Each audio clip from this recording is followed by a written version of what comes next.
あなたが不幸なのは努力が足りないからじゃない。ただ幸せになる順番を間違えているだけだ。多くの人が幸せを手に入れるために成功を目指し地位やお金を追いかける。だけどどれだけ走っても満たされない。その理由はシンプル。幸せには積み重ねの順序があるのに、社会はそれをひっくり返して教えてくる。土台が崩れたまま上にどれだけ欲望を積み上げてもいつか心が潰れる。まず整えるべきは目に見えない2つの幸福。それを知らずに生きる人は必ずどこかで迷子になる。今あなたが感じているその物足りなさも虚しさも全部順番のせいかもしれない。幸せとは何かを考えずに生きる人たちへ。幸せになりたいという人は多い。だけど自分にとって幸せとは何かと真剣に定義している人はほとんどいない。なんとなく今よりマシになればいいとか、お金が増えたら、恋人ができたら、旅行に行けたら、もっと自由になれたら、そんな曖昧な期待だけを抱えて今日も不安の中を歩いている。けれど何かを手に入れた瞬間にその幸せは次の欲望に上書きされる。給料が上がってもまた不満が湧く。恋人ができてもいつか物足りなくなる。地位を手にしても虚しさは消えない。それは幸せを外に求めているからだ。もっと言えば順番を間違えているからだ。多くの人はこう思っている。まず成功してお金を手に入れたら心にも余裕が生まれて家族ともうまくいって健康にも気をつけられて結果的に幸せになれるはずだと。でも現実は違う。体を壊し心を病み家族を失い孤独になって最後に気づくのだ。これではなかったと。幸せには順番がある。それを無視した人間はどんなに外側を飾っても崩れる。本当の幸せは3つに分かれている。1つは心と体が整っていること。1つは誰かと深くつながれていること。1つは何かを成し遂げたという実感だ。この3つの順序を間違えた瞬間に人は間違った人生を歩き始める。セロトニン、オキシトシン、ドーパミン。脳科学ではこれら3つの神経物質がそれぞれの幸福感を司っていることが分かっている。だけどほとんどの人が追い求めるのは最後に位置するドーパミン的幸福、つまり達成、報酬、興奮だ。一番不安定で一番崩れやすい幸福。それを先に求めるから心が壊れる。まず整えるべきなのは何もなくても感じられる幸福だ。健康で目覚め澄んだ空気を吸い今日も生きていることに静かに喜べる感覚。誰かと過ごす時間に安心を感じられる日常。それがあって初めて人は何かを目指し挑戦し結果をつかむ。この動画ではあなたの人生の土台をもう一度組み直す方法を伝えていく。幸せになるには努力も才能もいらない。ただ正しい順番で積み上げればいいだけだ。幸せは3種類ある。まずそれを知らないと迷子になる。幸せとは何か、その問いに答えられる人は意外と少ない。多くの人は感覚でそれを捉えている。旅行中の開放感、昇進した時の高揚、愛する人との時間、健康な朝の目覚め、その全てが幸せと呼ばれている。だが本当は幸せには明確な種類がある。科学的に脳の働きに基づいて3つに分類することができる。それがセロトニン的幸福、オキシトシン的幸福、ドーパミン的幸福という3つの層だ。まずセロトニン的幸福。これは心と体のバランスが取れている状態だ。朝の散歩で光を浴びた時、空が綺麗だと感じた時、何でもない一日に今日も悪くないなと思えた時、そうした穏やかで静かな感覚がセロトニンの働きによってもたらされる。つまり健康、安心、すがすがしさ。これが幸福の土台になる。調子が悪い時にどんな贅沢をしても心が晴れないのはこのセロトニン的幸福が壊れているからだ。次にオキシトシン的幸福。これは人とつながっているという感覚から生まれる。大切な人との会話、誰かからの感謝、優しくされた瞬間、ペットと触れ合う時間、他者との間に温かな絆が生まれた時、脳内にオキシトシンが分泌される。人は一人では生きられない。たとえ経済的に満たされていても孤独の中で過ごせば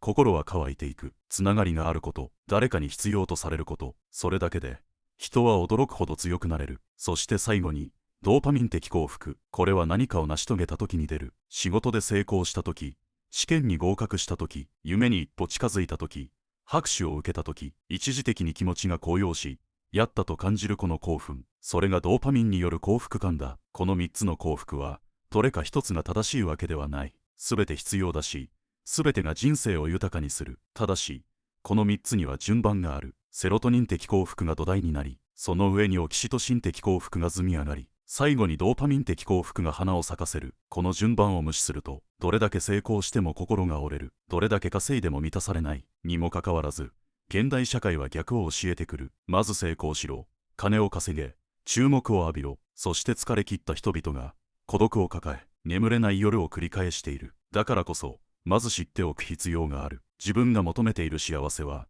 どの種類なのか、そして自分はその順番を守れているのか。幸せとは感じるものではなく、正しく積み重ねるものだ。土台となる幸せはいつも見落とされている。幸せの土台とは何か。それはセロトニン的幸福だ。つまり心と体が安定し、静かに気持ちがいいなと感じられる状態のこと。朝光を浴びて気持ちよく目覚める。深呼吸した空気が澄んでいて、今日も生きてるなと実感できる。そんな感覚を特別なことだと思う人は少ない。でもそれこそが人生を支える最も根本的な幸福である。健康でいること、心が落ち着いていること、それはすでに奇跡に近い。けれどほとんどの人がこの幸せを当たり前だと思っている。そして気づかないままどんどん雑に扱う。寝不足でも体がだるくても無理やり予定を詰め込む。心がすり減っているのに気合でなんとかなると言い聞かせる。そうして限界まで走り続けた人が最後にぶつかるのが心の崩壊だ。うつ状態とは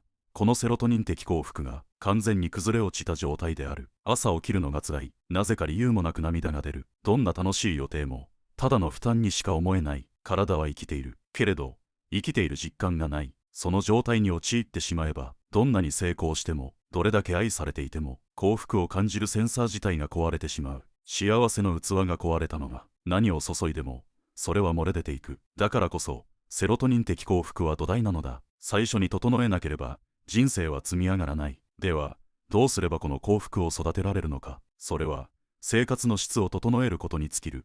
例えば朝の散歩、例えば決まった時間に眠ること、例えば食べ過ぎず丁寧に噛んで食べること、例えば深呼吸すること、例えばスマホを置いて空を見上げること。これらはどれも地味で小さく目立たないけれど確実に心を安定させる。少しずつセロトニンが整い、やがて日々の中に爽やかさが戻ってくる。それが積み重なれば人は自然と前を向けるようになる。モチベーションは心の健康からしか生まれない。世の中には頑張れという言葉があふれている。でも頑張れる状態を作ることの大切さを教えてくれる人は少ない。頑張る前に整える、成果を出す前に自分を守る。それが幸せの土台作りだ。セロトニン的幸福を侮ってはいけない。それがあるだけで生きていることそのものに静かで確かな喜びが芽生える。どれだけ手に入れても満たされない人はまずここから立て直すべきだ。静かで深く揺るがない幸せ、それが人生のすべての始まりになる。つながりがないと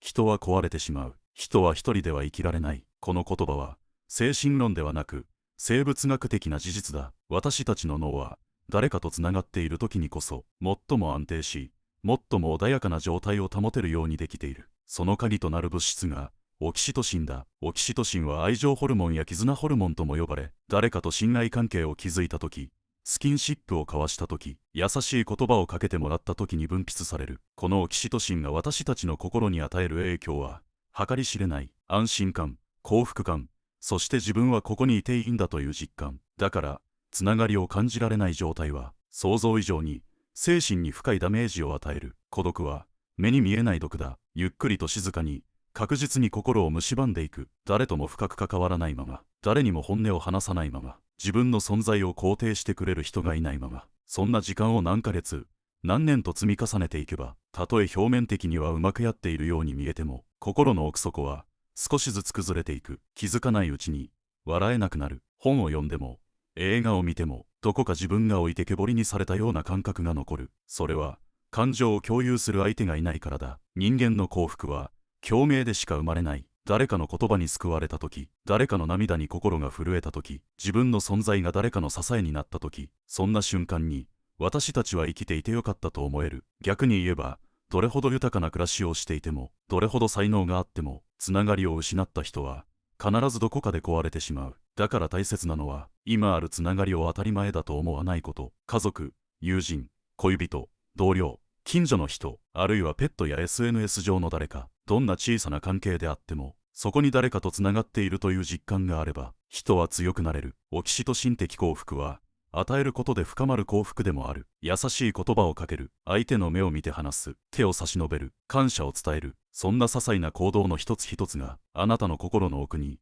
静かに幸福を積み重ねていく。つながりは、誰かが運んできてくれるものではない。自分の手で育てるものだ。誰かと心を通わせること、誰かにいてくれてありがとうと思えること、それがセロトニン的幸福の次に来る心の安定を支える第二の層である。つながりを持たない自由はいつしか孤独という檻に変わる。だからあなたの周りにある小さな絆を今日から丁寧に扱ってほしい。それがあなたを守ってくれる一番確かな支えになる。成功、お金、賞賛はボーナスでしかない。私たちは成功すれば幸せになれると思っている。高い収入、社会的地位、称賛される肩書き、そういったものを手にした先に本当の幸福があると信じている。それは間違ってはいない。ただしそれは最上階にある幸せだ。土台が整っていなければどれだけ高く積み上げてもすぐに崩れる。この章で扱うのはドーパミン的幸福。成功した時、評価された時、目標を達成した時、心が大きく高揚するあの感覚、それは間違いなく幸せの一種だ。人間の脳は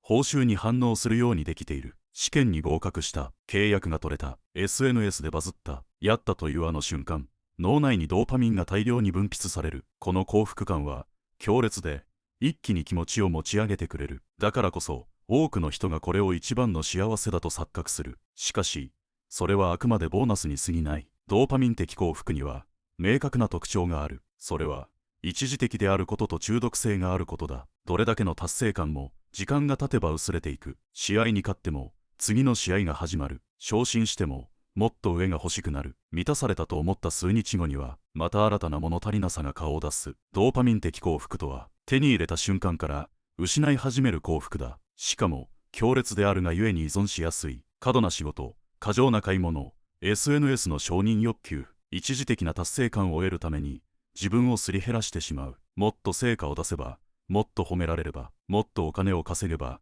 きっと今度こそ満たされる。そうやって終わりのない欲望のループに陥っていく。このループが怖いのは心と体のセンサーを麻痺させるところだ。セロトニン的幸福に気づかなくなる。オキシトシン的幸福に興味がなくなる。休んだら負け、つながりは面倒。そうして土台が抜け落ちる。そしてある日突然燃え尽きる。心が動かなくなり、自分が何のために頑張っていたのかすらわからなくなる。だからこそドーパミン的幸福は最後に受け取るものであるべきだ。体と心が整い、人とのつながりが温かく支えてくれる中で、初めてこの成功の刺激は安全に味わうことができる。ボーナスは生活の基盤が安定している人にとってこそ意味がある。不安定な基盤の上にそれを積み重ねれば、一発のショックで全てが崩れる。人生で得られる最大の報酬は地位でも名声でもない。それを受け取る余裕のある自分自身の状態だ。つまりセロトニンとオキシトシンという土台がなければ、ドーパミン的幸福はただの危険物になってしまう。外から見えるすごい人が中では壊れているというのはこういう構造によるものだ。私たちが目指すべきなのは自分を満たしてくれる幸福ではなく、自分を壊さない幸福である。成功とは生き方の副産物、地道な積み重ねの先にたまたまついてくる一時的なご褒美なのだ。順番を間違えれば必ず不幸になる。幸せになるためには知識よりも順番が大切だ。どんなに良いものを持っていてもその積み上げ方を間違えれば全てが崩れていく。ここまで見てきたように人間の幸福は3つの層に分かれている。セロトニン的幸福、オキシトシン的幸福、ドーパミン的幸福。それはまるで3段重ねの重箱のようなもの。最下層にあるセロトニン的幸福、心と体の安定。その上にオキシトシン的幸福、人とのつながり。そして最上段にドーパミン的幸福、達成や成功が重なる。この順序を守ること、それが壊れない幸せを手に入れるための絶対条件だ。しかし多くの人がこう思っている。まずは成功すればいい。結果を出せば心に余裕ができる。地位やお金があれば人間関係もうまくいく。それは完全に逆だ。順番を間違えた幸福は支えを持たない塔に過ぎない。外からは立派に見えても土台がスカスカのままでは少しの風であっけなく倒れる。例えば仕事で成功した人がいたとしよう。年収も肩書きも人が羨むレベルだ。でも家庭は崩壊している。睡眠時間は削られ、心も体も限界に近い。そうした人が言う。こんなはずじゃなかったと。これは極端な話ではない。むしろ現代社会ではよくある話だ。なぜそうなるのか。それは成果を最初に積もうとするからだ。成果は土台がしっかりしていれば自然と現れるものだ。だが土台がないまま努力を続ければ、それは身体を削るギャンブルになる。疲れているのに無理に働く。孤独なのに人間関係を放棄する。そんな状態で手にした成功は喜びよりもむしろ空虚をもたらす。そして何もかも失ってから初めて人は土台の大切さに気づく。健康が一番だった。家族との時間が何よりだった。それに気づいた時にはもう戻れない場所まで来てしまっていることもある。だからこそ今この瞬間に順番を見直してほしい。まずは心と体を整えること。睡眠、食事、呼吸、自然との接触、当たり前のことを丁寧に積み直す。次に人とのつながりを育てること。話す、笑う、感謝する、寄り添う。日常の中にある小さな絆を見落とさないこと。その上でようやく自分の目標に向かって走ること。この順番さえ守ればどんなに険しい道を歩いていてもあなたは壊れない。幸福とは何を持っているかではなくどの順番で持っているかで決まる。成功は最後にやってくる。心と体と人との関係が整ったその先に必ず報酬はついてくる。無理に引き寄せるものではない。追いかけるほど逃げていく。だから焦らなくていい。急がなくていい。正しい順番で自分を積み上げていけば幸せは崩れない形であなたの中に根付いていく。今この一瞬にしか幸福は存在しない。多くの人が過去にとらわれ未来を心配して生きている。あの時もっとこうすればよかった。明日うまくいかなかったらどうしよう。まだ起きていない未来に怯え、すでに終わった過去を悔やみながら今この瞬間を置き去りにしている。だが幸福とは今にしか存在しない。人間が実際に生きているのはこの瞬間だけだ。過去はすでに記憶でしかなく未来はまだ存在していない。そして実際に行動できるのも選択できるのもたった今という時間しかない。それなのに私たちは目の前の現実から目をそらし脳内の映像に振り回されて生きてしまう。幸福を感じる力というのは今を感じ取る力でもある。朝の光に気づくか、温かい飲み物の味に感謝できるか、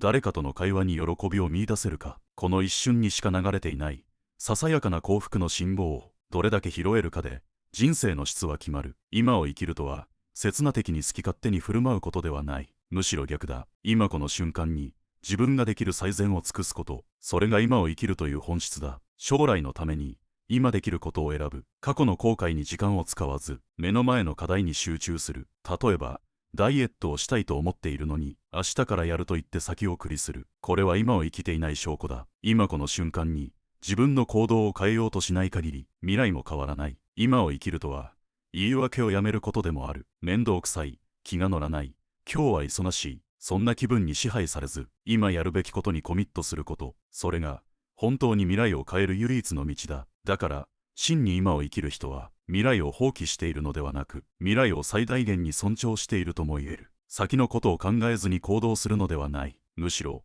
先を見据えて今を丁寧に積み上げている。この生き方を続けているとある変化が起きる。一日が充実し今日もちゃんと生きたと感じられるようになる。後悔が減り達成感が増え自分の人生に対しての納得が生まれる。それが深い幸福感を作っていく。毎日がほんの少しずつ誇らしくなる。誰にも気づかれない小さな努力でも自分だけは知っている。今日も手を抜かなかったと、それは他人に見せびらかす必要のない幸福。静かに心の奥に積もっていく確かな重みを持った幸福。結局のところ過去も未来も幻想であり唯一現実なのは今この一瞬だ。その一瞬をどう使うかが人生全体の色を決める。今に集中する、今に感謝する、今を整える。その積み重ねがどんな未来よりも美しい現在を作ってくれる。幸せは外にない。見つけたければ書き出せ。多くの人は幸せを探しに行くものだと思っている。海外旅行に行けば見つかるかもしれない。転職すれば理想の自分になれるかもしれない。新しい人と出会えば人生が変わるかもしれない。けれど本当の幸せは外側にはない。どれだけ遠くへ行ってもどれだけ環境を変えても自分の内側に感じ取る力がなければ幸福感は手に入らない。むしろ幸せはすでにある。ただそれに気づいていないだけだ。目の前の食事が美味しいと感じられること、仕事があること、今日も無事に終えられたこと、誰かと交わす何気ない言葉、体がちゃんと動いて眠れること、それらはすべて当たり前ではない。当たり前ではないのに毎日当たり前のように通り過ぎていく。だから人は見失う。ではどうすればある幸せに気づけるのか。その鍵が書き出すことだ。思考の中でぼんやりしていたものは文字にした瞬間に輪郭を持つ。自分がどれだけのものをすでに持っているか、どれだけ満たされていたか、それは書かなければ見えない。例えばポジティブ日記という方法がある。毎日良かったことを3つだけ書く。ほんの小さなことでいい。天気が気持ちよかった、好きな音楽を聴けた、コンビニで欲しかったお菓子を見つけた。こんなことでと思うかもしれない。でも実は、幸福の感受性は、こんな取るに足らないものを拾えるかどうかで決まっている。さらに効果があるのが、感謝日記だ。誰かにしてもらったこと、ありがたいと感じたこと、助けられた瞬間、その日の中で感謝できることを3つ挙げてみる。最初は難しく感じるかもしれない。でも続けるうちに視界が変わってくる。ありがとうと思える出来事は探せば必ず見つかることに気づく。そして人は感謝できる時にこそ幸福を感じられる。逆に言えば感謝を忘れた時、人はどんなに恵まれていても不満ばかり抱えるようになる。だから感謝の感度を上げるために日記を書くことで自分の幸福の地図が出来上がっていく。この内側にある幸せに気づいたとき、人はようやく外に求める必要がなくなる。他人の成功に嫉妬しなくなる。もっと手に入れたいという焦燥が薄れていく。今あるものをもっと大切にできるようになる。幸せは発見ではない、再認識である。あなたはすでに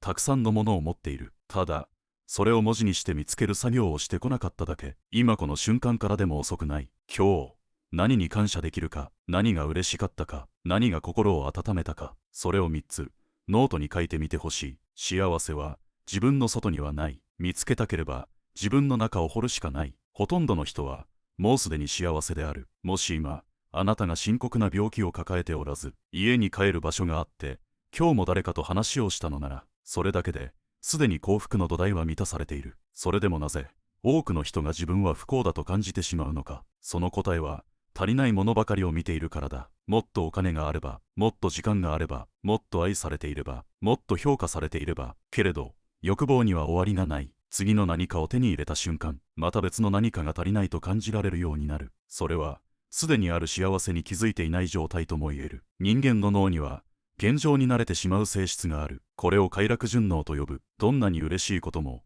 しばらくすれば当たり前になる。高級な暮らしも素敵な恋人も最初は幸福に感じられても、時間が経てばそれが基準になってしまう。そうしてまたもっと問いかけ始める。ではどうすればこのループから抜け出せるのか。その鍵はあるものに目を向ける力にある。今日健康に起きられたこと、誰かと笑えたこと、少しでも前に進めたこと、それらを丁寧に受け取れる感性があれば、人はどんな状況にあっても心の中に小さな幸福を見つけられる。何かを得ることよりもすでにあるものを見直すことの方がはるかに確実で持続的な幸せをもたらしてくれる。そしてそれは誰にでもできることだ。家族がいる、友人がいる、食事ができる、眠れる、呼吸ができる、歩ける、考えられる。それがどれほど尊く奇跡のようなことかを病気や喪失を経験した人たちは知っている。でも私たちはそれを失ってからしかありがたみに気づけないことが多い。だからこそ気づく力が必要なのだ。本当はほとんどの人がもう幸せなのに、それに気づいていないだけ。忙しさに飲まれ、